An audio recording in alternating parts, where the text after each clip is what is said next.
बहुत समय पहले की बात है। एक समृद्ध राज्य में एक न्यायप्रिय और दूरदर्शी राजा राज करता था।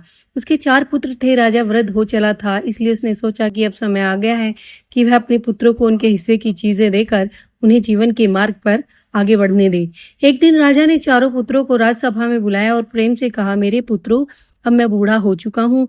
मैं चाहता हूँ कि तुम सब अपने अपने जीवन का रास्ता चुनो। बताओ, बंटवारे में तुम्हें क्या चाहिए?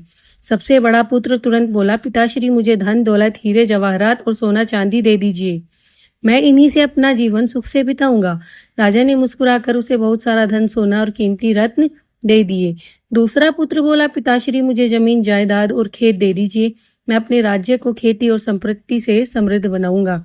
राजा ने उसे भी विशाल भूमि और खेत दे दिए। तीसरे पुत्र ने कहा, पिताश्री, मुझे कोई ऊंचा पद और अधिकार दे दीजिए ताकि लोग मेरा सम्मान करें और मैं शासन कर सकूं। राजा ने उसे भी एक बड़ा पद और अधिकार दे दिया।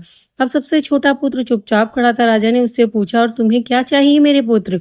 सबसे छोटे पुत्र ने विनम्रता से सिर झुकाकर कहा, पिताजी, मुझे धन, जमीन या पद नहीं चाहिए। आप बस मेरी अच्छी शिक्षा की व्यवस्था कर दीजिए ताकि मैं ज्ञानवान बन सकूं और अपने बल पर जीवन जी सकूं।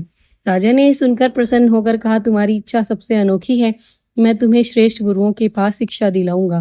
कुछ समय बीत गया। सबसे बड़े पुत्र के पास बहुत धन दौलत थी। उसकी शानो शौकत की चर्चा दूर दूर तक फैल गई। एक रात चोर और डाकू उसके महल पर टूट पड़े। उसका सारा धन लूट कर ले गए। अब उसके पास कुछ भी नहीं बचा। दूसरे पुत्र के पास बहुत बड़ी जमीन थी, लेकिन पड़ोसी राज्य ने उस पर आक्रमण कर दिया और उसकी सारी जमीन छीन ली। वह भी खाली हाथ रह गया।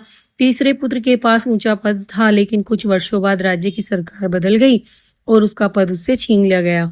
उसका सम्मान और अधिकार दोनों समाप्त हो गए। लेकिन चौथा पुत्र, वह वर्षों तक गुरुकुल में पढ़ता रहा। उसने ज्ञान, बुद्धि और विवेक प्राप्त किया। वह इतना विद्वान बन गया कि लोग उससे सलाह लेने लगे। उसने अपनी बुद्धि से नए काम किए, लोगों की समस्याएं हल की और अपने परिश्रम से सम्मान और समृद्धि दोनों प्राप्त कर लिए। अब उन तीनों भाइयों का तो सब कुछ चला गया था। अब उन्होंने सोचा, हम क्या करें? तब चौथे भाई ने मुस्कुराकर कहा, भाइयों, धन चोरी हो सकता है, जमीन छीनी जा सकती है, पद छीन सकता है, लेकिन शिक्षा और ज्ञान कोई नहीं छीन सकता। तब उन्हें अपनी गलती का एहसास हुआ। उन्होंने भी शिक्षा प्राप्त करने का निश्चय किया और छोटे भाई से सीखने लगे।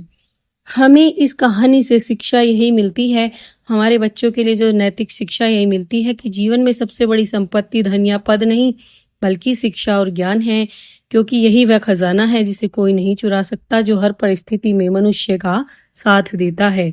जय श्री राम।